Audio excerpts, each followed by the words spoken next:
Hello, and welcome back to Strict Scrutiny, your podcast about the Supreme Court and the legal culture that surrounds it. We're your hosts today. I'm Melissa Murray. I'm Leah Litman. And I'm Kate Shaw. And today we're going to dive deeper into the cases the court will hear in the first sitting of this term. We will then have a court culture segment that will quickly cover some state court matters as well as one federal court case. And finally, we're going to bring you a conversation about recent and exciting developments in antitrust law with some very special guests. But before we get to that, we have a bit of breaking news to cover. Judge Tanya Chutkan unsealed special counsel Jack Smith's brief outlining whether Donald Trump is immune from prosecution in the election interference case. Essentially, this is the brief where Smith lays out evidence about how Trump attempted to subvert the election, evidence that Smith thinks he should be able to admit at trial because it's not barred by the Supreme Court's horrendous immunity decision.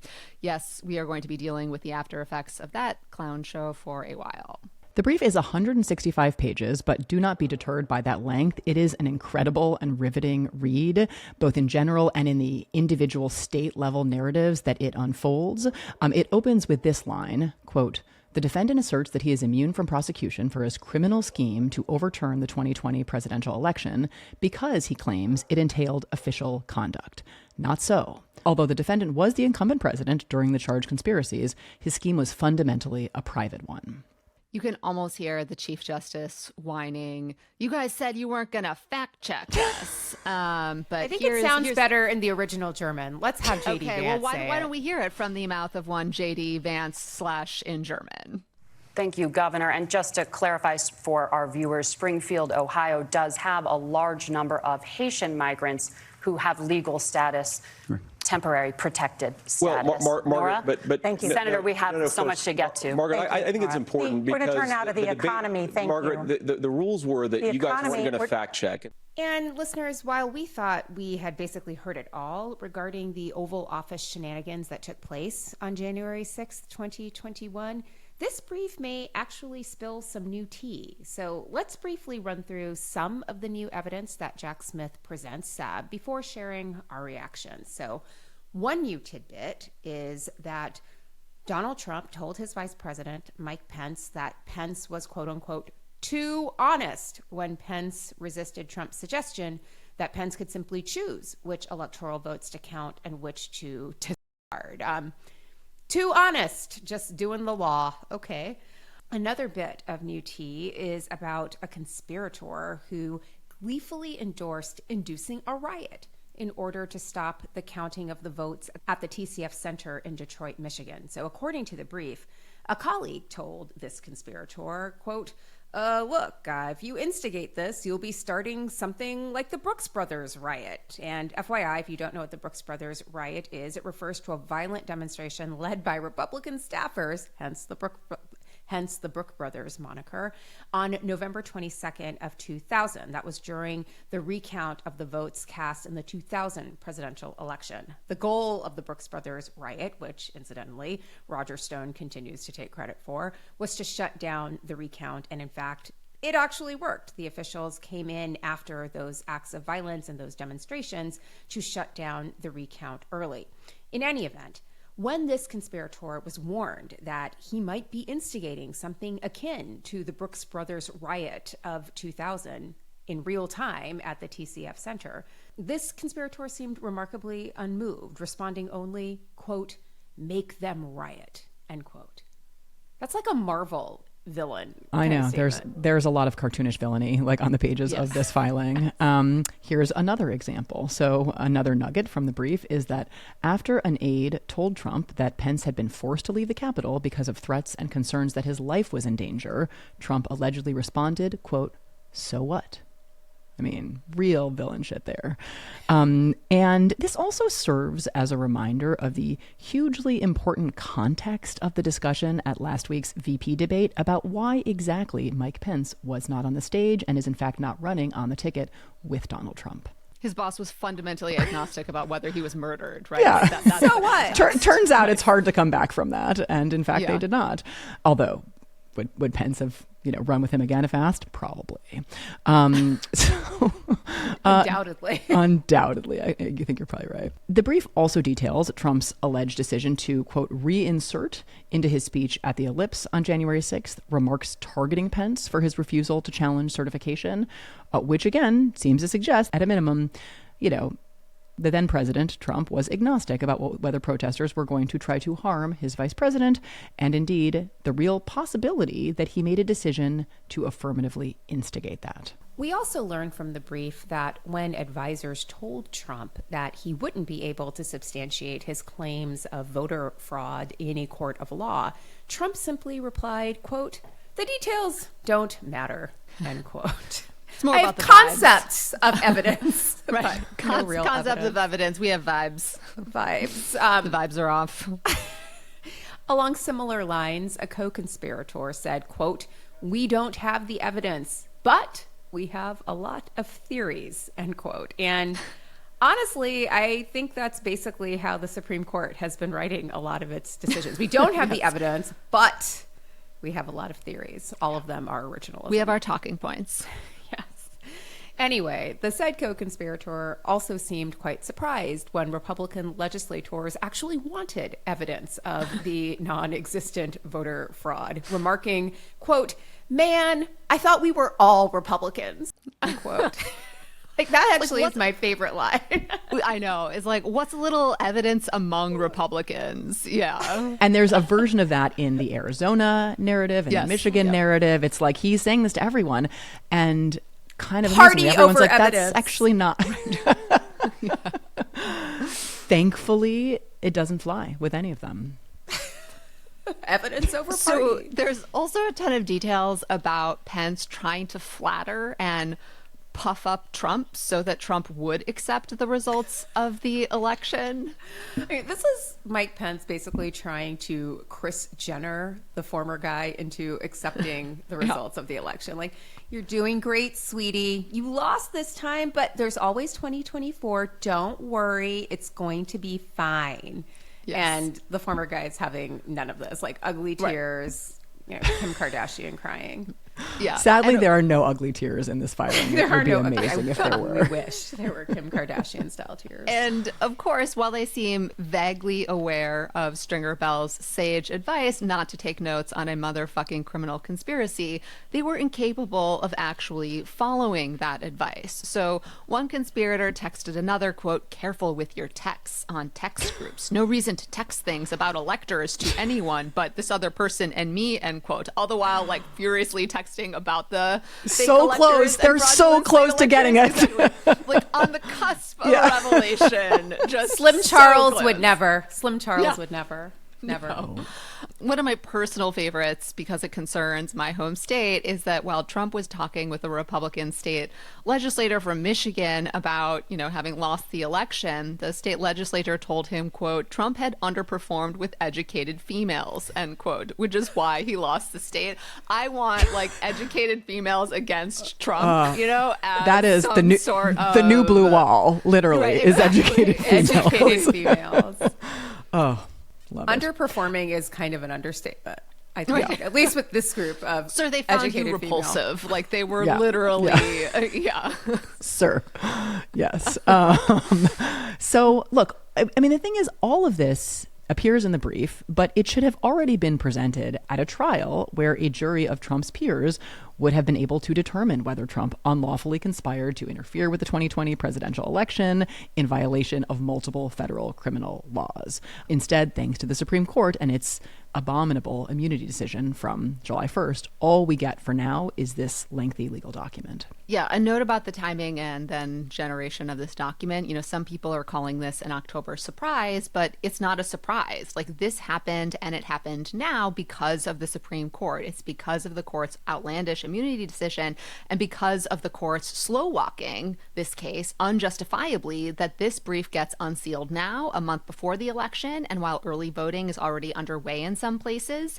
But John Roberts had so deluded himself, aided by Brett Kavanaugh and Neil Gorsuch, that his immunity ruling was going to soar above politics. He couldn't grasp the possibility that maybe what the American people deserved is a trial on these extremely serious charges about whether a candidate for president attempted to abuse the powers of the presidency to stay in power despite losing the election.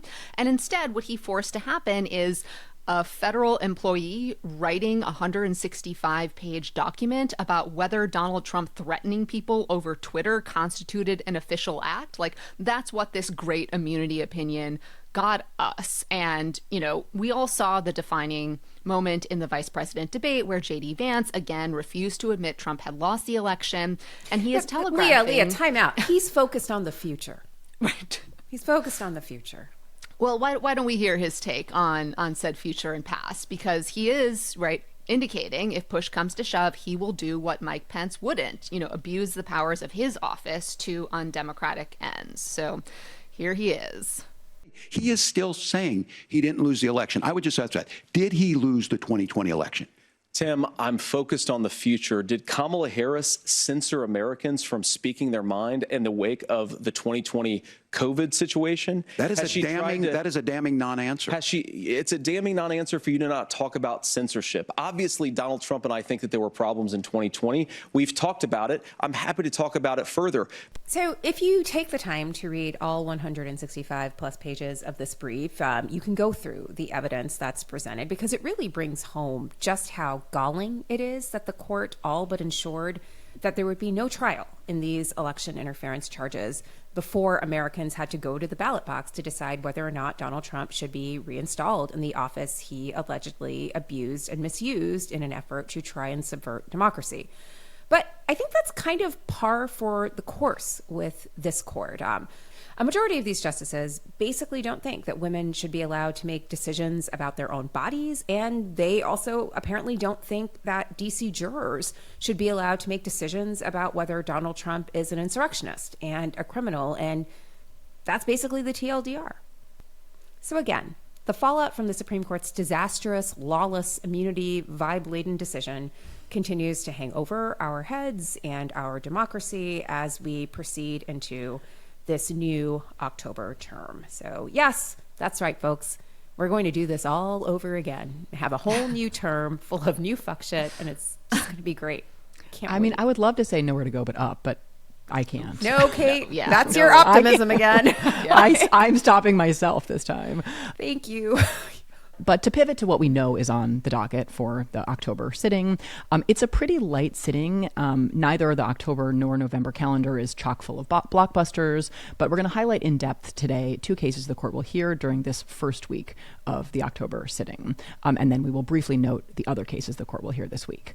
And let's start with Garland versus Vanderstock, which is a case we mentioned last week about ghost guns. Well, folks, if you liked Cargill, you'll love Garland versus Vanderstock. Our listeners, probably not. No. I mean, I was trying. This is a challenge to the 2022 ATF regulation of ghost guns. That is, guns that can be privately assembled from component parts and that are unserialized.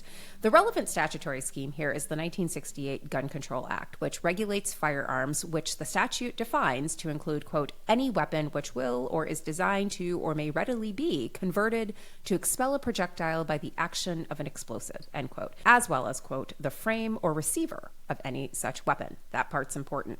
When ghost guns first cropped up, ghost gun parts and kits were basically being able to be purchased online without any vetting, without background checks, without any of the restrictions that are typically required for firearms under the Act. And that meant that individuals who were otherwise prohibited from purchasing firearms because they were minors or because they were subject to domestic violence restraining orders could instead just go to the internet, purchase a ghost gun kit and ghost gun parts, and quickly and easily assemble them into firearms, evading the statutory scheme.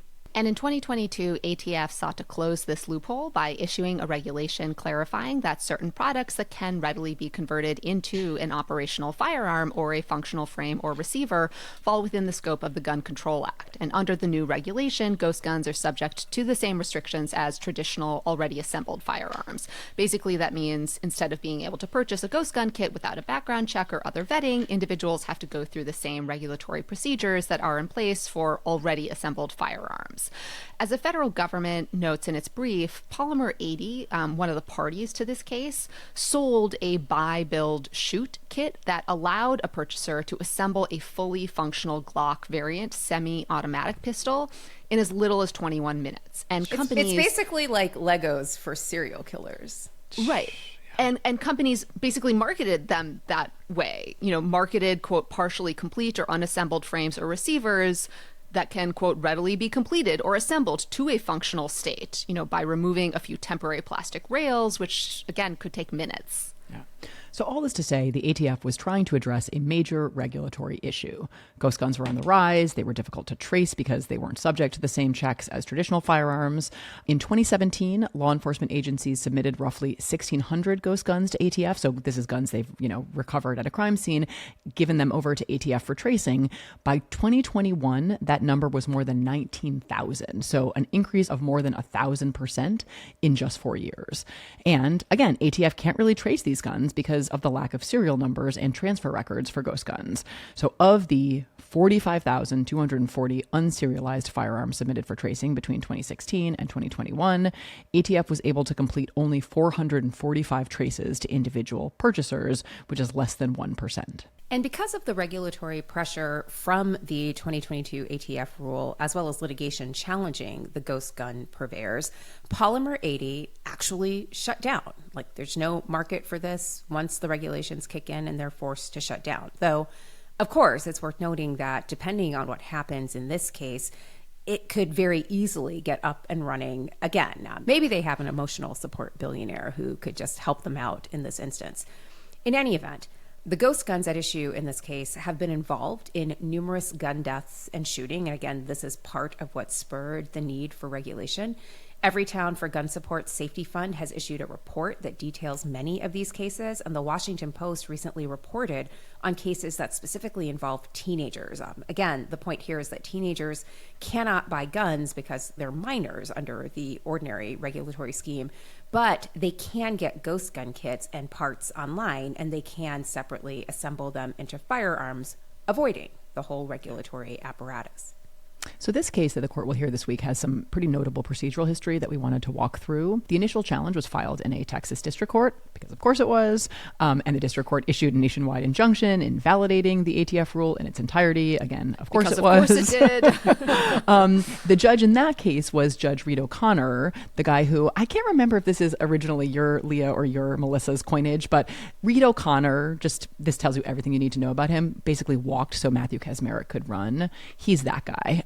He's a Bush II appointee. He's the one who declared the Indian Child Welfare Act unconstitutional. He tried to declare the entire Affordable Care Act unenforceable. He's the judge that attempted to enjoin the Pentagon from enforcing a COVID-19 vaccination requirement for Navy SEALs. He was just an enormous thorn in the side of the Obama administration, and Kacsmaryk has essentially assumed that function. But O'Connor's not out of the game yet in 2024. Still at it. Definitely. Like nobody young puts buck. baby in a corner. Exactly.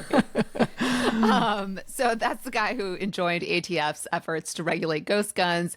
The Fifth Circuit stayed the injunction as to the portions of the rule that the challengers hadn't challenged. Yes, Judge O'Connor had enjoined portions of the rule that hadn't been challenged, because of course he did.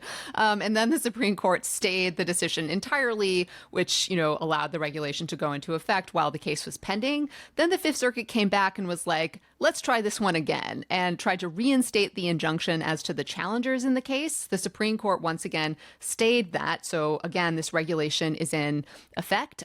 We should say the stays were 5-4 votes at the Supreme Court, with the three horsemen, Thomas Alito and Gorsuch, and the court's gun control wingnut, Brett Kavanaugh, saying they would have left in place the district court's nationwide injunction invalidating the ghost gun regulation. And the fact that this regulation has been in effect, as we noted last week, allows us to see that it's actually quite significant. It has shut down some ghost gun manufacturers, dramatically reduced the number of ghost guns used in violent crime. So it's working. So the question in this case is whether the statute, that is the 1968 gun control law Melissa mentioned a few minutes ago, authorizes the ATF to regulate ghost guns in this way. So this is not a Second Amendment case per se. It's more like Garland versus Cargill, the bump stock case from last term. And that means it's about whether the statute, as written, allows ATF to regulate certain types of firearms.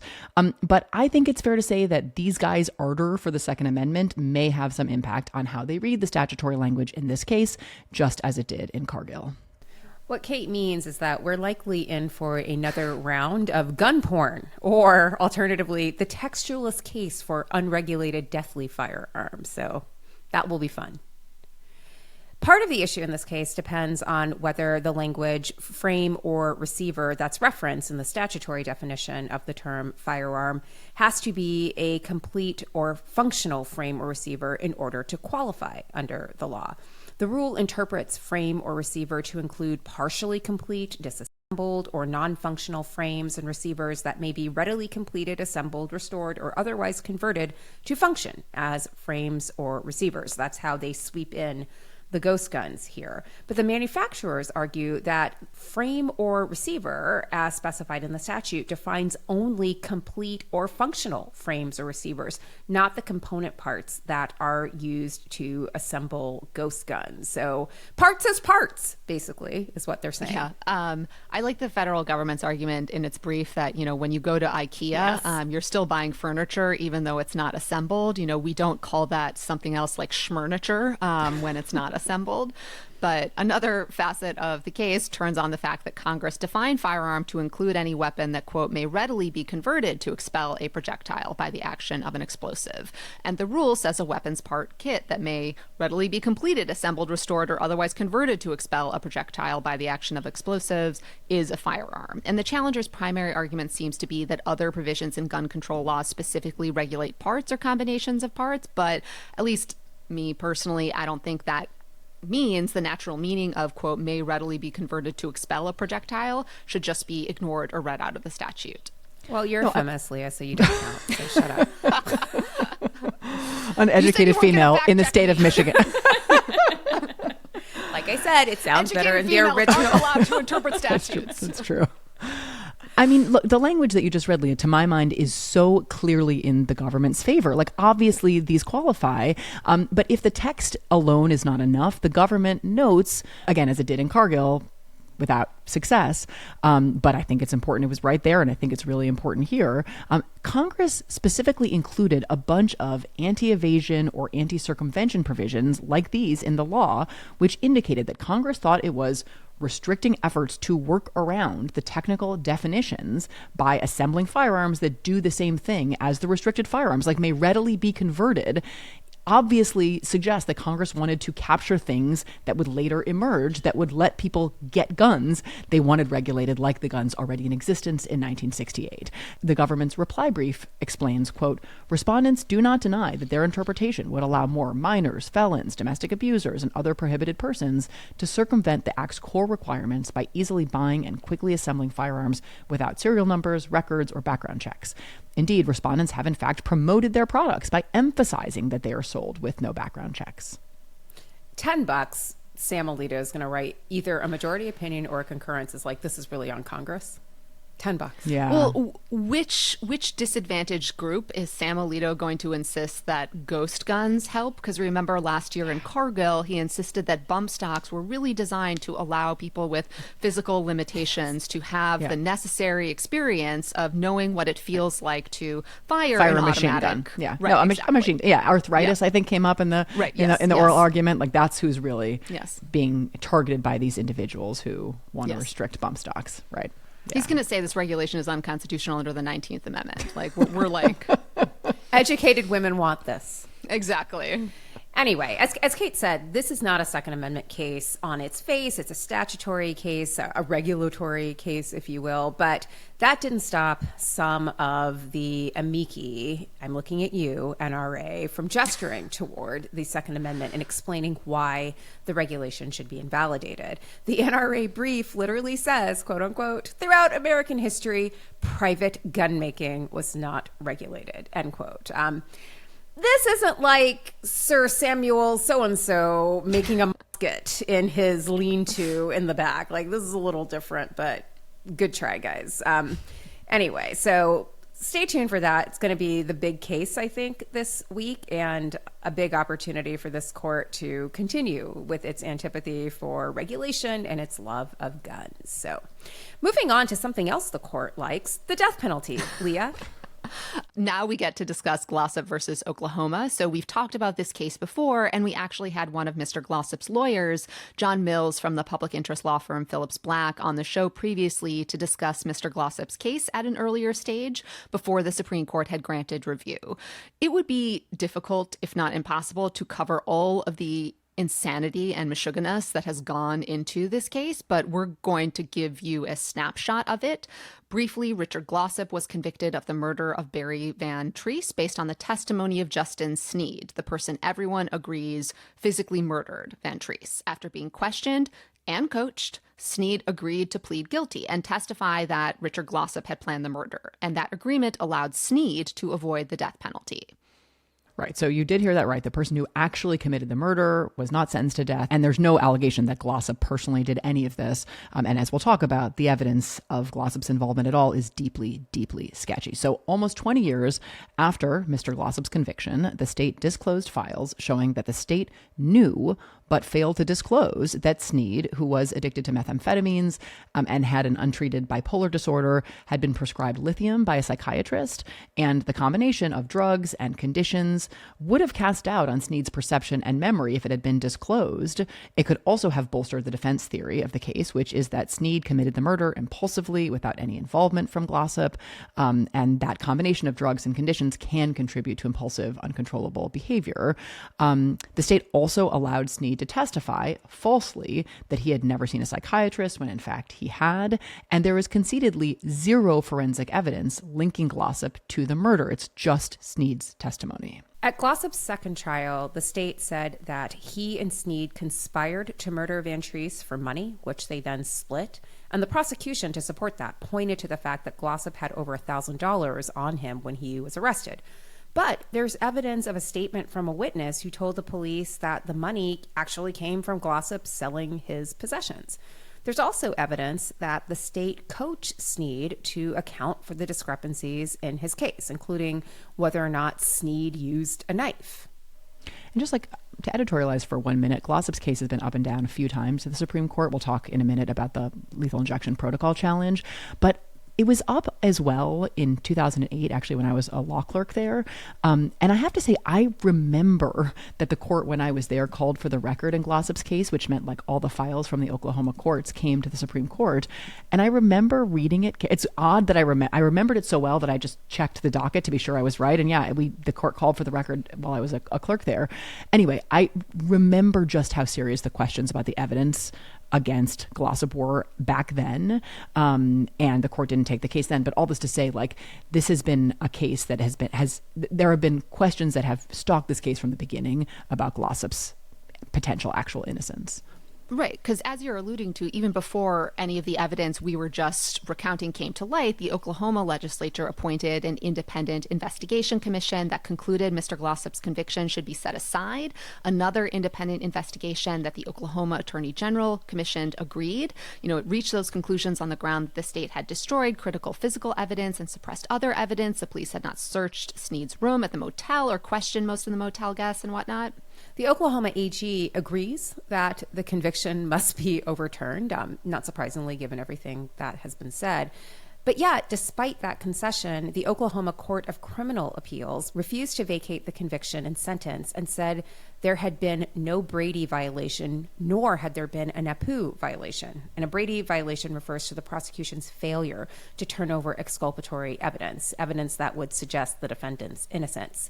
And a NAPU violation refers to the prosecution presenting knowingly false testimony. So basically, the Oklahoma Court of Criminal Appeals was basically like, what's the big deal? Sure, the evidence suggests he's a little innocent and some of the evidence was a little false, but in the big scheme of things, it's just the death penalty. What's that we hear? The Oklahoma Court of Criminal Appeals saying? The rules were that you guys weren't going to fact check. And That's like the one good thing that's going to come out of that whole debacle is we're going to use that for forever. Okay. Agreed. So the Oklahoma Court of Criminal Appeals also suggested that procedural limits on post-conviction relief in Oklahoma state courts meant they couldn't or wouldn't consider Mr. Glossop's claims. The court said Mr. Glossop couldn't present the claim now because the issue could have been presented previously, even though the state had concealed the evidence. But it doesn't appear that these are what we call adequate and independent grounds for refusing to vacate the conviction because they're bound up with the state court's assessment of the federal constitutional claims. And the state had waived the procedural limits in any case. Just a few other things to note about the case. One is that, as I alluded to a couple minutes ago, Mr. Glossop was part of an Eighth Amendment challenge to method of execution protocols in Glossop versus Gross, which is a case in which the court turned away his challenge to Oklahoma's lethal injection protocol and set an insanely high standard for individuals sentenced to death to satisfy if they are challenging the method the state is going to use to execute them.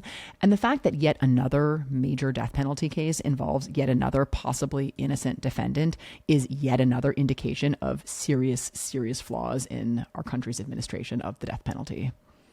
I think this Glossop case has the makings of a this just cannot be, disagreement among the justices, the division between what I previously referred to as the pro-Kafka and the anti-Kafka justices, those who just look at something and say these consequences, right, are unacceptable, and those who say, no, watch me prove my legal bona fides by basically embracing a totally perverse, unacceptable consequence, so maybe 6-3, maybe 5-4 with the Chief and Justice Kavanaugh joining with the Democratic appointees, possibly Barrett as well is kind of what I see. I think I hope you're right. And I also do think that the fact that you have the Oklahoma prosecutors on the same side as Glossop, represented by a distinguished conservative Supreme Court lawyer, Paul Clement, so the court had to appoint someone to take the other side of the case, suggests there's, I agree, a good chance that happens. And it would just be an absolute travesty if it did not.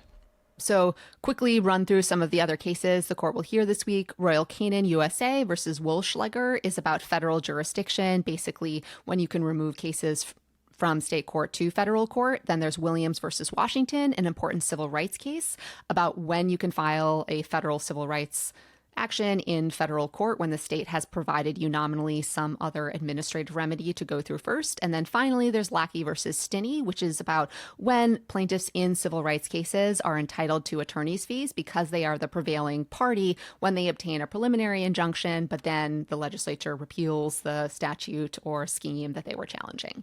So we will try to return to at least some of those cases once they are argued. And now it's time for some court culture. And we're going to start with state courts, beginning with some developments from the Arizona Supreme Court. So first, Arizona Supreme Court Justice Robert Brutinel announced his retirement effective later in October, which means that Democratic Governor Katie Hobbs will be in a position to appoint his successor. And notably, two other Arizona Supreme Court justices, Clint Bolick and Catherine Hackett King, are up for retention election. If they lose their retention elections, then Governor Hobbs would also get to make the two appointments that would fill their seats. Speaking of those retention elections, if those names Bolick and King sound familiar to you, listeners, well, they should, because both Justices Bolick and King were among the justices who, in a 4-2 decision issued in April, voted to reinstate Arizona's 1864 abortion ban. That's right. 1864, before Arizona was a state and before women could vote. Side note, only 6 justices participated in that decision because one justice on the 7-member court, Justice Montgomery, was forced to recuse himself when a 2017 Facebook post in which he likened abortion to genocide surfaced unexpectedly.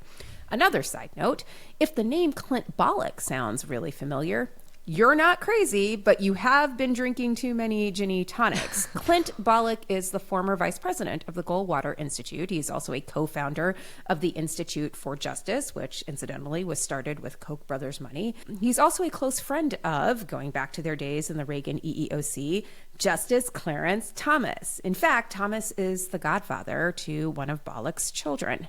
Another side note, Bollock's wife, Shauna Bollock, is a member of the Arizona State Legislature and was one of the state legislators with whom Ginny Thomas was ardently messaging about overturning the 2020 presidential election. Amazing. Again, both Bollock and King are up for retention elections in November. 2 people who reinstated a 19th century law that women played no role in enacting because democracy. Yes. Arizona voters, you have the opportunity to do the absolute funniest thing ever here. Just going to leave it at that. Another state court development, which is jurismandering, has expanded to Texas. We discussed the phenomenon of jurismandering in an episode last spring. Basically, it's like gerrymandering for the courts. Republicans in a good number of states have modified the rules governing courts in ways that force litigants or certain kinds of litigants to have to file their claims before courts that are staffed with judges who are predisposed to rule against them. And it looks like Texas decided to get in on that game. So Texas Governor Greg Abbott created a new state appeals court that hears all civil rights claims. So this was seemingly designed to circumvent the state having to litigate in state courts that might rule against them. The court is going to be fully appointed by Governor Abbott. Seems like kind of a problem under the Texas Constitution, but it went into effect September 1st. And, this could be really troublesome for organizations like the Texas Civil Rights Project or LULAC, who, are being raided and investigated for election fraud merely by trying to help people vote. And right now, their recourse is that civil rights court or a federal court that will end up in the Fifth Circuit, which is a problem. Yeah. I believe the term is fuckery. Yeah. Okay. That also works. Now, for some positive state court news, let's hear it for the Peach State, Georgia. A Georgia state court judge, Robert McBurney, found that Georgia's 6-week abortion ban violated the state's constitution, and he consequently enjoined it. The decision, which is known as Sister Song Women of Color Reproductive Justice Collective versus Georgia, reasoned that the Georgia Constitution protects an individual's ability to choose to have an abortion prior to viability via a right to privacy, or, as Judge McBurney puts it, a quote-unquote liberty to privacy. And here's some key language. Quote, because the Life Act, that's the Georgia 6-week ban, infringes upon a woman's fundamental rights to make her own healthcare choices and to decide what happens to her body, with her body, and in her body, the act must serve a compelling state interest and be narrowly tailored to achieve that end. The opinion is a powerful read. It also said, quote, for these women, the liberty of privacy means that they alone should choose whether they serve as human incubators for the 5 months leading up to viability. It is not for a legislator, a judge, or a commander from The Handmaid's Tale to tell these women what to do with their bodies during this period when the fetus cannot survive outside the womb any more so than society could or should force them to serve as a human tissue bank or give up a kidney for the benefit of another. The Georgia Supreme Court has previously said the right to privacy in the Georgia Constitution is broader than that contained in the federal Constitution. I have to say, as I was just reading this excerpt, did it make you wonder whether Melania Trump got an advance copy of this decision and use it to, have you seen this crazy little excerpt from her novel or her memoir that is circulating? I cannot even engage with that. It is just so woefully insulting. It's truly insane. I am just noting that some of the language, which I don't truly care. Do you? Yeah, exactly. Fine. All right, let's move on. I'm noting a few rhetorical notes Flourishes. of rhetorical You're right. overlap. So in other parts of the opinion, like the footnotes, which is always where some good stuff is highlighted, the court decided to fact-check claims about originalism, textualism, and democracy. So, quote, Georgia, however, is not just the Peach State. It is also the land of constitutional fecundity. We have had not 1 or 2, but 10 different constitutions, so textualism requires a journey further back in time if the present constitutional language was imported from a previous version. And that is the case here. That right to liberty dates back to the state's 5th constitution, ratified in 1861. The obvious problem with this interpretive approach, meaning textualism or originalism, is that the plaintiffs whose rights are at issue in this litigation had no or very limited rights when the constitutional provision was adopted. Liberty for white women in Georgia in 1861 did not encompass the right to vote, and of course liberty did not exist at all for black women in Georgia in 1861. Thus, any rooting around for original public meaning from that era would yield a myopic, white male perspective on an issue of greatest salience to women, including women of color, end quote. That kind of seems to be the whole point behind originalism, I'm just going to say. Kind of put Again, it all you can out hear there. Sam Alito screaming. The rules were that you guys weren't going to fact check. And I mean, Leah, that's right. That seems basically the whole point of originalism. And too bad Judge McBurney decided to fact check.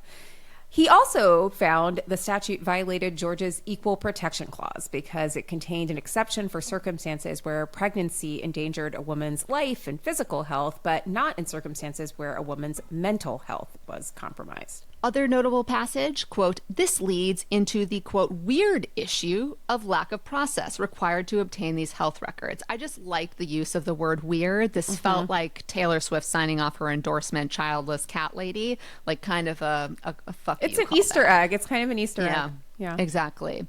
If you're interested in staying abreast of these state court developments and more, I'd encourage you to subscribe to the Brennan Center's State Court Report, which will have all of these decisions and many more.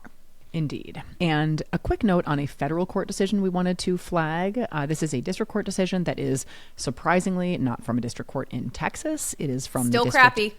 Of the District of Columbia. Yes, it is an opinion by Judge Trevor McFadden, who's one of Trump's appointees, who found that the Biden administration violated the National Environmental Policy Act when it canceled construction of the border wall and ended the Remain in Mexico policy. NEPA requires an agency contemplating a major federal action to analyze the environmental effects of that proposed action. But weirdly, the Biden administration did not analyze the environmental effects of immigration policies. So strange. And Judge McFadden took that personally. In a real galaxy brain move, he found that this oversight injured Arizona ranchers because the immigration policies harmed the environment, apparently by allowing immigrants to exist on American property, I guess. The judge noted that migrants trespassed onto one of the plaintiffs' land, and that was at least part of the environmental impact. But even if, that did impact the environment, it is wild that the judge would attribute this to the Biden administration's policies, because in order to have standing, the plaintiffs have to show not just that they were injured, but that their injury was caused by the government action they were challenging. And the idea that stopping the construction of the border wall caused migrants to trespass onto the plaintiff's land is utterly bizarre. Same with ending the Remain in Mexico policy.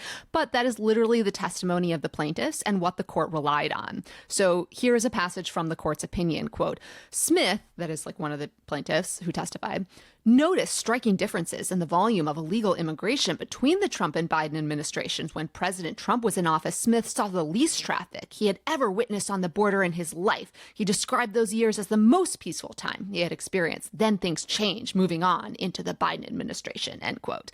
And he had testimony from two former officials, including Rodney Scott, former chief of CBP, who supported the border wall and refused to support the directives to stop using words like illegal alien. The other was Mark Morgan, who's now at the Heritage Foundation. After serving as acting commissioner of CBP, he was Trump's pick to be acting director of Immigrations and Customs Enforcement. So we are still living with the downstream effects of Donald Trump's personnel decisions. This is part of what happens when you staff the government with weirdos. Fascist. One other note. The Supreme Court granted a bunch of cases, 15 for this term. We're not going to cover them in depth now, but we will once they're scheduled for arguments. Among the big cases is a case brought by Mexico against gun manufacturers for the chaos and devastation and destruction caused by American guns in Mexico. There's a case about access to DNA testing in capital cases. There are some civil rights and non-discrimination cases, a Fourth Amendment case, and more. All right, we'll leave it there. Up next, an interview about the goings-on and future of Antitrust. But first, we wanted to flag a couple of things. Voter registration deadlines are this week in Arkansas, Arizona, Florida, Georgia, Indiana, and more. Now is the time to make sure that you, your friends, and family are all registered. And you can go and do that at votesaveamerica.com/vote. If you want to get the word out, Vote Save America has great infographics on their Instagram page that you can share. And for those who are willing to do more, Vote Save America has a critical volunteer ask. If you're in states like Michigan, Pennsylvania, Georgia, North Carolina, and Arizona, they need you to sign up to be a poll watcher. Republicans are ramping up attacks on election security. In states like Georgia, Trump-backed officials want to hand count all of the ballots, despite warnings that it breaks state law. So you can go and help out. Sign up with Vote Save America right now at fairfight.com/LFGV. This message is paid for by Vote Save America and has not been authorized by any candidate or candidates committee. Next thing we wanted to flag for you was today's episode of Assembly Required with Stacey Abrams, where she sits down with national voting rights correspondent and our friend, author Ari Berman. They tackle one of the most urgent issues of our time, voting rights. Join them as they dive into what has changed since the last presidential election, uncover the latest threats to voter access, and give you the tools you need to push back. New episodes of Assembly Required are available every Thursday wherever you get your podcasts. There has been a lot of talk about antitrust enforcement, in part because of the Biden administration's efforts under the auspices of the Federal Trade Commission and the Department of Justice's Antitrust Division to curb anti-competitive behavior that negatively impacts consumers and the markets. There's been very intensive coverage of Lina Khan's tenure as commissioner of the FTC. And in August, the DOJ's Antitrust Division earned a significant win in a suit against Google, the largest DOJ antitrust enforcement action since the Microsoft lawsuit in the late 1990s and early aughts. But the interest in antitrust goes deeper than these recent efforts to enforce antitrust laws and curb anti-competitive behavior. Broader questions about how to approach market competition and ensure competitive markets have divided the conservative legal movement and have given progressives fresh insights into harnessing competition laws to serve social justice ends. To take stock of all of these developments and to help us understand what it all means, we are joined today by some hotshots from the DOJ. Joining us is Jonathan Kanter, who is the Assistant Attorney General for Antitrust at DOJ, and Doha Mekki. Doha is the Principal Deputy Assistant Attorney General for the Antitrust Division. So welcome to Strict Scrutiny, Jonathan and Doha. Thank you so much for having us. Yeah, we're delighted to be with you. So you all have been very busy, and yet you graciously made time to appear on the podcast. As we were talking about just a second ago, in August, after a lengthy bench trial before Judge Amit Mehta of the District of Columbia, DOJ's Antitrust Division secured a major victory against Google. And this was the first major antitrust lawsuit against a tech company to make it to trial in decades. And Judge Mehta ruled that, quote, Google is a monopolist, and it has acted as one to maintain its monopoly, end quote, in online searches. Can you give us some background on the theory of the case and your plans going forward to defend DOJ's victory? Sure, I'll start. So thank you. It's great to be here. This is a really important case in a really important area of law. When the Department of Justice filed the case against Google, it was the first significant monopolization case that the Department of Justice had filed in 20 years. Which is remarkable because Section 2 of the Sherman Act, monopolization, is really the cornerstone of antitrust enforcement. And when we won the case, it was the second major victory in 50 years, only two. But now it exists against the backdrop of numerous other cases that we filed. And so the case, and it's still live litigation in terms of the remedies, so I'm going to be very careful about what I say and our ability to talk about the case. And stick to what's in the court's opinion. But the court was very clear that the company had monopoly power, and the company misused its monopoly power and legally maintained it by engaging in, among other things, contracts and other kinds of restrictions that impacted the ability of its partners to work with other rival search engines. Google has been very clear, Jonathan, that it plans to appeal this ruling, and it maintains that its dominance in the online search engine market is because it offers a superior product, one that consumers prefer because it is effective and user-friendly. Google's position reflects what some call the Chicago school approach to antitrust. And this is the idea that practices that law might consider anti-competitive might actually be good for consumers and competition. And this approach to antitrust was very closely associated with Robert Bork, the Yale law professor, the DC Circuit judge, and the failed Supreme Court nominee. Bork documented his theories of antitrust in a book called The Antitrust Paradox, in which he criticized the Supreme Court's antitrust jurisprudence and laid a foundation for antitrust theory going forward that really focused on whether quote-unquote anti-competitive behavior was actually consumer-friendly and benefited consumers. The Biden administration's approach to antitrust differs radically from this Chicago school approach. It reflects elements of what some have called the neo-Brandesian approach. Or hipster antitrust. I like that better, hipster antitrust. Can you explain this approach for us and how it shapes the administration's priorities in antitrust? Sure, I'll start and then turn it over to Doha. But first and foremost, the approach that we take to antitrust is one that's really based on sound application of the antitrust laws and binding precedents. And so we go back to the words of the statute, which talk about preserving competition, protecting the economy against mergers that might substantially lessen competition. And then we go back all the way to the Sherman and Clayton Acts, which were enacted in 1890 and 1914 respectively, and then updated since, and enforce the law as it's written and as it's been interpreted by courts. I think what happened in the Bork era was there was an attempt, without going to Congress, to essentially rewrite the antitrust laws and essentially infuse certain values about efficiency being the sole objective of antitrust law enforcement.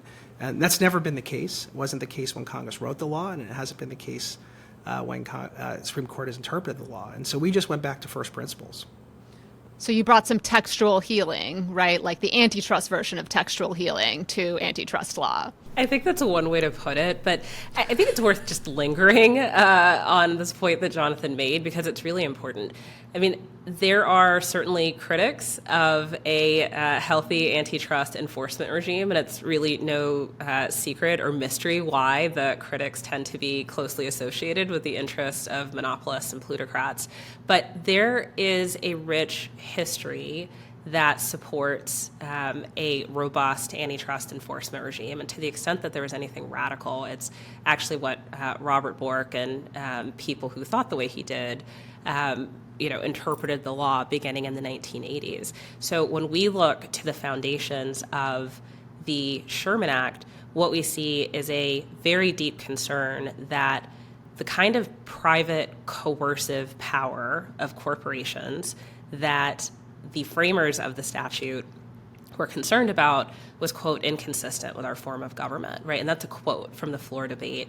And it's also important to note that this is a statute, the Sherman Act, that was passed in 1890, and I think all but one senator voted to pass it, right? I mean, this was I think, deeply rooted, to borrow some interesting terms, a deeply rooted sense that monopolies are antithetical to our form of government. And again, I would just sort of borrow from the floor debate that Senator Sherman declared that if we will not endure a king as a political power, we should not endure a king over the production, transportation, and sale of any of the necessities of life. And if we would not submit to an emperor, we should not submit to an autocrat of trade. And so there are these ways in which the kind of open, vibrant markets and economic opportunity, like as a value that are enshrined in the Sherman Act, kind of rhyme with our most closely held social, political, and economic ideals. It's almost as though there's a history and tradition of not letting corporate interests stick it to the little guy. Yeah, it's exactly right. I mean, antitrust law is about standing up to bullies, and it's making sure that people have freedom, freedom to choose which products and services they want to use, freedom to choose where they want to work, freedom to choose where they want to live, and if you have a great idea, regardless of where you come from and who you are, if you work really hard, you can realize economic prosperity, and that should be available to all. And the idea of monopolies controlling what we see, where we work, how much we can make, and how much we have to pay for things, including, as Doha said, the necessities of life, including housing, groceries, the things that allow us to air travel, are really important to our way of life and our freedom. And so these are the ideals that animated the creation of the antitrust laws, and these are the ideals that we keep in mind when we enforce the antitrust laws.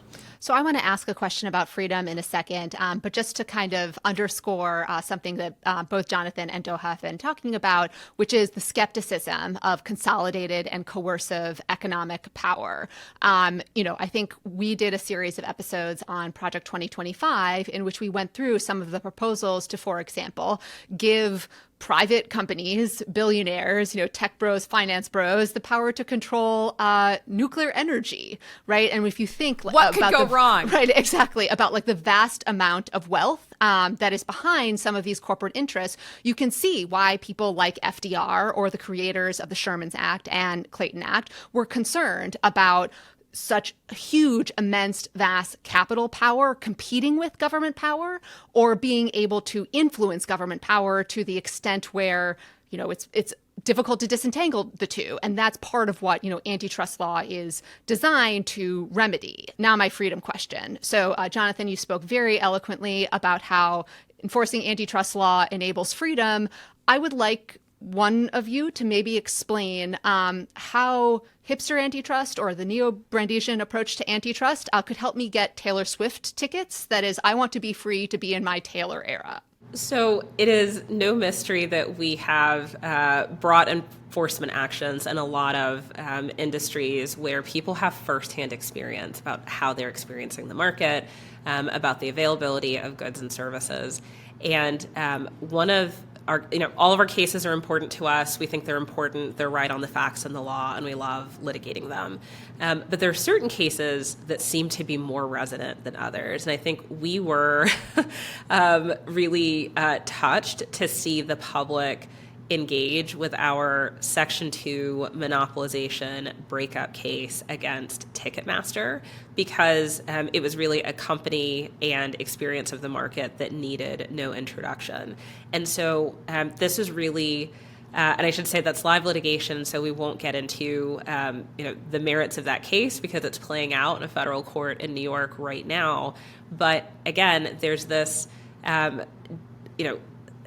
there's this ability of the public to see, okay, this is how the government is addressing corporate power, and it helps connect us to the people that we're entrusted to protect. And I should say, we love our sister agency down the street of the Federal Trade Commission. They do really important work. There is a wonderful history and tradition associated with that institution, but there is also a really deep history and tradition in the Justice Department, right? Like, we are a part of the executive branch, and all of us take an oath to support and defend the Constitution, to take care that the laws be faithfully executed. And so we're always thinking about the ways in which we wield power with the consent of the governed, right? And so when people understand what we're doing, when people understand that the government has something to say about coercive power making their lives worse, making their experience of markets worse, I think it helps connect us to the people that we're entrusted to protect, and that's very cool. And there was an interesting, in the 80s when antitrust enforcement took a turn, there was an interesting side effect, which is the evolution of the law, right? And so antitrust is statutory, but it's a general statute that's often, refined by interpretation from courts, including all the way up to the Supreme Court. And I think back to law school, and the case books were filled with U.S. v. somebody all the way up until the 80s. And then antitrust law case books stopped including as many cases of U.S. v. somebody because the U.S. stopped being people as frequently. And it's been over 40 years since we've been to the Supreme Court as the Antitrust Division in the Department of Justice on an antitrust case. And during that period, antitrust law has taken a turn, and that turn has largely been driven by private cases. And as the Department of Justice, we have an obligation and responsibility to make sure that we are vindicating the rights of the public. And so private cases are important. Private attorneys general is a feature of the antitrust laws, but private cases are designed to vindicate the rights of private plaintiffs. When it's only the United States Department of Justice and the Federal Trade Commission who can step into the shoes on a federal level of the general public. And so it's important that we do that when we see violations of the law. I like the idea of DOJ Ving in like a va-va-voom kind of way. But Jonathan, as you were just saying, antitrust law, was really shaped for pretty extensive period by, as Melissa described, the Bork School of Antitrust, which really limited federal antitrust enforcement, in the name of insisting that this was really in consumers' interests. Conservatives, while historically they have been in keeping with the Chicago School, the Bork School favored less antitrust enforcement, but in recent years, there has been something of a schism that has emerged, among conservatives, with at least a group of conservatives calling for greater enforcement of antitrust laws in at least particular contexts. So what's driving this schism and the interest in antitrust enforcement? So this is actually a super interesting phenomenon to observe. And if you'll indulge me for a moment, I'm going to try to explain the roots of what I think is like a realignment on antitrust principles and concern over corporate power. I think that many of us, I consider myself an aging millennial, and so I feel like I've had a front row seat to this problem.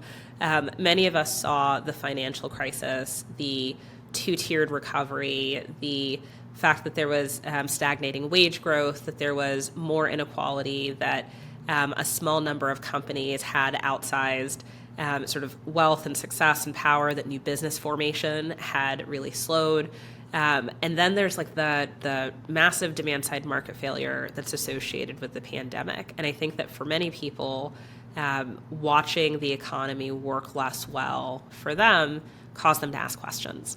And someone much smarter than me remarked that people look to antitrust when they're uncertain about the future. And so I think there were just more questions about the power of corporations relative to individuals. And interestingly, I think it's the conservative legal movement that I think was first to question corporate power. And again, we as sitting public officials, it's our obligation to talk to everybody without regard to politics, without fear or favor, and to really engage with citizens, of all stripes about their concerns. And, we have had occasion to engage, to study this concern. And I think it's the conservative legal movement is coming to antitrust in large part because of concerns about deplatforming, because of concerns about censorship. Personally, I take no position on how real or imagined that may be, but it certainly drives That's okay. a certain kind we have of a political position on engagement. that, Doha. Don't worry. We have a position.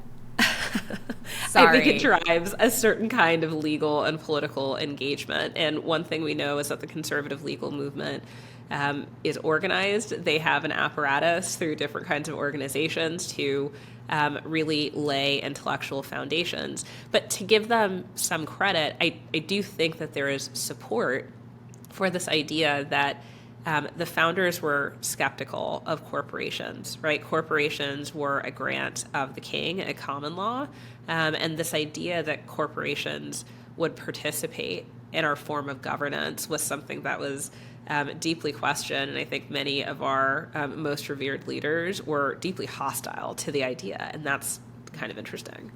I want to give a shout out to Joey Fishkin's and Willie Forbach's book, The Anti-Oligarchy Constitution, that really goes into greater detail about what, Doha, you were just saying. Exactly. No, We're big fans of that book. I think Joey and Willie in their book make clear that there is no history and tradition of having an emotional support billionaire at the court or being primed for corporate deregulation at the court, but yet here we are.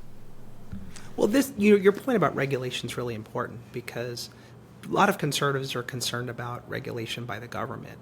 But when you're regulated by a corporation, that is far more invasive.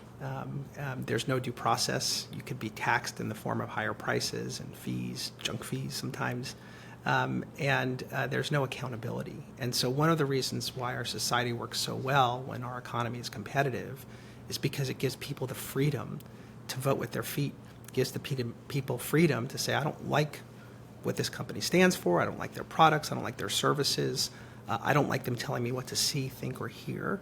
And so I want to go elsewhere. And those kinds of freedoms are really about our democracy. It's about our way of life. And, I was talking at Georgetown this morning at a symposium and dug up some FDR speeches. And if you indulge me, I mean, he talked about true individual freedom cannot exist without economic security and independence.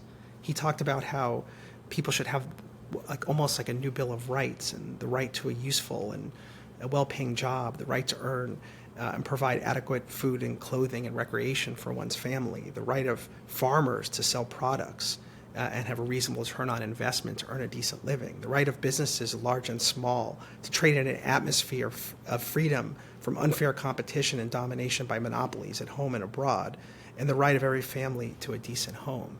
These issues resonated then in 1944, but they resonate now. And that's one of the reasons why we're seeing this resurgence in the discussion of antitrust and corporate power. It's a really interesting point and sort of linking it to social justice ends. I mean, like this schism within the conservative legal movement is really interesting. Like this idea that having a set of corporate overlords, whether it's big tech or something else, is sort of anathema to conservative principles. Not all conservatives subscribe to that, but it is interesting that there are some who are looking to you and looking to antitrust, even despite the turn away from Chicago school style antitrust enforcement in order to be able to do that. So that by itself is actually quite interesting. But what you just said, Jonathan, sort of speaks to the effort among young progressives to look at antitrust as perhaps an unexpected vehicle for advancing social justice ends. I say unexpected. I don't think it's unexpected to you, but I think most people growing up and going to law school from the 2000s forward would not necessarily think of antitrust enforcement as a social justice vehicle, at least not in the way that it was taught and purveyed for much of that period. Not when I went to law school, which I'll date myself. I graduated in 1998, but I've had through this position the privilege of visiting with law students across the country, and I've been to over, in just in the last couple of years, over 20 law schools and business schools across the country, and people are filling up rooms to talk about. Students are filling up rooms to talk about antitrust, and it's not because they're interested in high-paying jobs at big law firms. They're filling up rooms to talk about antitrust because they believe it's important to their way of life. They understand that it matters. They understand that if they want the American dream of being able to work hard and realize prosperity, they need that economic freedom and opportunity. And so it's really exciting. And so one of the things what we're seeing is this growth of interest, people coming to work at the Department of Justice. We have some of the most talented, exceptional young lawyers and economists who are coming here because they want to be here. They care deeply about our mission, and they believe that what they're doing is important, not just to output, not just to prices, but to our way of life. It's such a good point. I was at a recent meeting of an If, When, How chapter, and one of the students in the group mentioned antitrust, and specifically in the context of religious hospital consolidations. And the question was essentially, is antitrust a useful vehicle for addressing the fact that so many hospitals, especially in rural areas, are consolidating, and they're consolidating under the umbrella of companies like Dignity or Catholic Health Services, which means that all of the hospitals in that area are under that umbrella, and that limits the degree of reproductive care, like tubal ligations, abortion services, contraception, all of that, whether that can be offered because those services are in conflict with the tenets of Catholicism. And I thought it was a really interesting question, and this idea that antitrust might have a relationship to reproductive freedom, I think was one the students had not previously contemplated. Can I just add one additional potential example? If you think about, for example, Hobby Lobby versus Burwell, where you have a corporation, right, asserting the freedom not to provide their employees with certain forms of reproductive health insurance, right? You can imagine a situation where you have a monopolistic employer, right? Someone with a ton of corporate power, and then people not having the freedom or ability, right, to actually find another employer who would offer them health insurance, to cover certain forms of health care. I think that's exactly right. And to be unequivocal about it, antitrust has something to say about all of these forms of consumer choice. And antitrust, even Robert Bork, I think, would concede that if he were living, he would concede that there are markets for all of these forms of goods and services. And the really beautiful thing about antitrust is that we as public officials don't have to choose which goods and services are available. If you have robust markets, if you have open, vibrant markets for healthcare, for information, and other sort of necessities of life, you can make those choices for yourself and pick what kind of healthcare works for you and for your family. Just in thinking about the kind of political through lines through a potential fissure or, realignment in antitrust law, as both you and Jonathan are describing the kind of underpinnings of antitrust law, I do hear a lot of resonance with progressive principles, being skeptical of too much consolidated power, being skeptical of domination, wanting to ensure that important decisions are made through institutions that are representative, care about the public interest, are made with due process. And so I hear all of that. And yet, maybe this is because I too am an aging millennial, Doha, but I am used to, the conservative legal movement always pressing this idea of freedom from government regulation, and that anything, that is structured by the economy, is just insulated from government power. Well, progressives respond that, okay, you say we should just leave it to the free market, but markets aren't free, the way markets look are structured by the laws that we have, or sometimes the absence of laws. And while, I have seen, some of the calls from Republican Party officials, as well as the conservative legal movement, against big tech and woke capital, when those institutions are perceived as being hostile to the Republican Party interest. I guess, is that kind of debate within the Republican Party leading to a movement toward broader government intervention writ large outside the context of antitrust, or anything else that you are seeing or observing as far as potentially revisiting, some of the principles that I guess I had associated with the Republican Party? We focus on antitrust, but to your point that, a lot of the issues that you just raised are symptoms of a problem of people not feeling like they have control over their lives, and that there's an unaccountable entity who is making decisions for them. And I think back to a conversation I had with a friend of mine who is very conservative in his philosophy, but is pro-antitrust enforcement. And this might be 10 plus years ago. It is when I first realized that there was some overlap.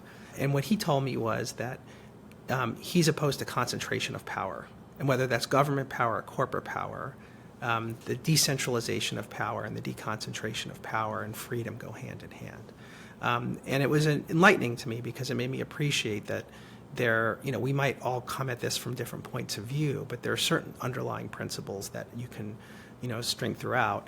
The other thing I will point out is that, there's in the 1980s, antitrust became almost like the foot in the door for a broader movement about law and economics, and a broader movement to infuse certain ideas about efficiency and deference to companies and corporations.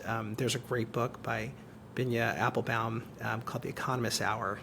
He talks about how a lot of the economists used to be in the basement of government agencies, and then they all got the big corner offices. And there was some, again, the antitrust division relies on some of the most talented and brilliant economists, and economics has made a lot of strides, and we think there's a lot of value and benefit to working closely with economists. But I think this sort of brand of economic philosophy that was sort of let in through antitrust became infused throughout government. And I think as we think about, okay, what is the right way to think about our economy? What is the right way to think about the relationship between economy and freedom and justice?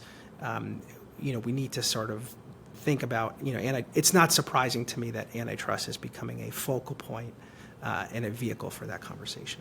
I mean, this idea that government has nothing to say about markets is such a joke, right? Government policy helps structure markets, and even if that were up to reasonable debate, I mean, markets exist to serve people. People don't exist to serve markets, right? Just as a threshold issue. Second, I mean, you mentioned your series on Project 2025. What is Project 2025 if not a program to use the levers of government power to structure the lives of Americans? And so, that is why Jonathan's point about being, averse to concentrations of power in many different forms is a really important one. And I think it's actually a good uniting principle. To go back to the point about antitrust being an important tool for people of all stripes, including young progressives, I mean, there are roots for supporting antitrust that you can see in the civil rights movement, right? You see MLK and Bayard Rustin saying in the 1950s and 60s that they viewed their gains in terms of political rights as being limited if they were not backstopped by economic rights, right? MLK was assassinated getting ready to stand in solidarity with sanitation workers in Memphis, right? Like that was about economic coordination rights. And so you see those principles infused in the civil rights era.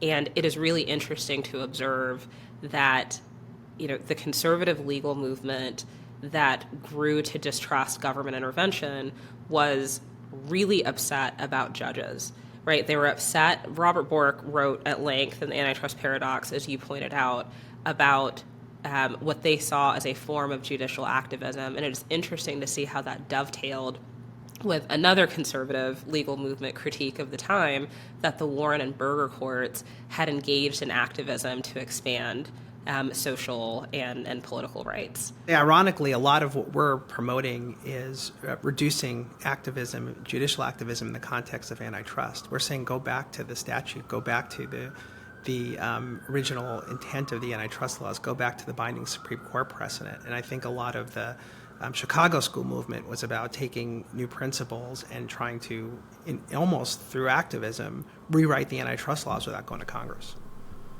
Well, that's actually a really good place to start, because there has been no court that says more about judicial restraint but doesn't really practice it than this particular Supreme Court.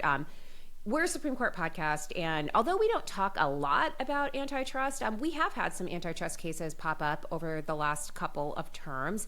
And so before we let you go, we thought we'd get your take on the court's most recent antitrust case, NCAA versus Alston. There was a majority opinion from Justice Gorsuch and a banger of a concurrence with Coach Kavanaugh that actually led to Reggie Bush getting his Heisman Trophy back. So might be the first time Brett Kavanaugh has had a salutary social effect. Amazing. So Doha should jump in this, and the reason I jumped in is because Doha is the world's leading expert on the intersection between labor and antitrust, and was the person in this country most responsible for reviving the intersection between labor and antitrust, and has built out our labor antitrust enforcement program, and is the most expert person in the entire world on this issue. And so I wanted to make sure everyone understood that the words you hear from her are going to be extraordinarily meaningful.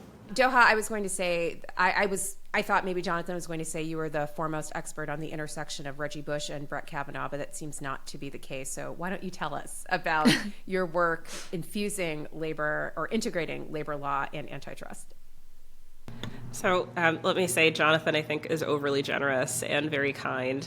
It is true that labor and antitrust is very near and dear to my heart, and I spent many years thinking about the ways that the antitrust laws should be brought to bear in labor markets to make sure that working people had the same kinds of opportunities that we want consumers to have when they go to the grocery store or try to buy a house. NCAA v. Alston is really meaningful, and I think it's an early inflection point in the sort of set of events that get people, especially young people, excited about antitrust. The NCAA, for many, many years, essentially operated a cartel whereby they set the price of college athletes' labor at zero. And there is incredible literature and research about college athletes going hungry because it turns out when you're a Division I college basketball or football player, maybe you need 4,000 calories a day, and the NCAA wasn't supporting meal plans to get them the food that they needed in order to be college athletes. And of course, at the same time, the NCAA was a $1 billion organization. I think many people have observed also that the victims of this cartel tended to be Black and brown athletes. And so this had not been questioned since an older Supreme Court opinion called Board of Regents. And for 30 years, the tyranny of this really persisted. But a private action made it all the way up to the Supreme Court. And finally, you had 9 votes saying price fixing labor is price fixing. That has been illegal in this country for over 100 years. And it's this really lovely moment where you get uniformity in the court about how wrong this is, right? When this principle had not been questioned for 30 to 40 years. And I think you guys have spoken in ways that are compelling about court actions that we find disappointing as citizens, but this was really a bright spot and a moment to rejoice. Well, thank you so much, Doha and Jonathan, for joining us and for bringing more antitrust law into legal culture and more Ving on behalf of the federal government as well. Thank you for having us. We will V away. Thank you so much. This is great.